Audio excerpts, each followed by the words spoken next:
Like if you found the video valuable. The snow had been falling over New York City since the evening, coating the streets in a soft white silence. Claire pulled her coat tighter as she hurried into the subway station, her breath visible in the icy air. She had stayed late at work, and now she had missed her usual train. The digital sign above the platform announced that only one more train was scheduled for the night. When the last train arrived with a screech of metal on tracks, she stepped inside. The car was nearly empty, just a handful of weary passengers scattered across the seats. She slid into a corner seat, brushing snowflakes from her scarf. That's when she saw him. Across the aisle, with a guitar case at his side, sat Daniel Harper. His face was older now, his jawline sharper, but his eyes, the same hazel green she remembered from college, were unmistakable. They had shared lectures, coffee breaks, and stolen moments in the library, but life had pulled them apart. She hadn't seen him in nearly a decade. Claire? His voice carried a mix of surprise and warmth. Her heart jumped. Daniel, wow, it's been ages. He chuckled, running a hand through his slightly messy hair. 10 years, maybe? You haven't changed much. Claire smiled, though her pulse raced. And you, still carrying that guitar, I see. Old habits die hard, he said with a grin. I play gigs now. Small places mostly, bars, coffeehouses. It pays the bills, sort of. They began to talk, the way old friends do when time falls away.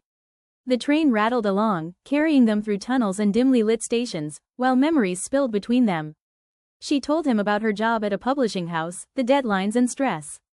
He spoke about music, the struggle of chasing dreams, and the loneliness that sometimes came with it.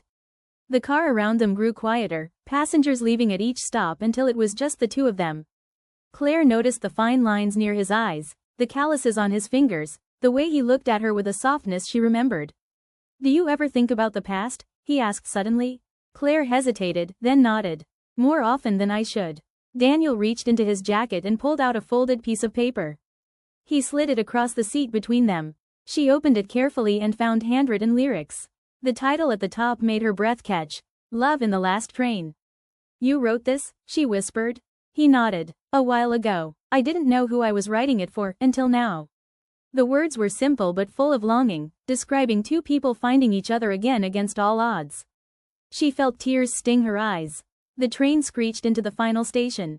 The doors hissed open. Neither of them moved. So, Daniel said softly, is this the part where we say goodbye again?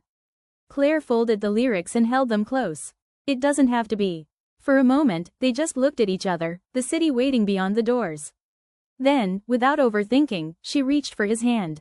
His fingers curled around hers, warm and steady. They stepped off the train together into the snowy night.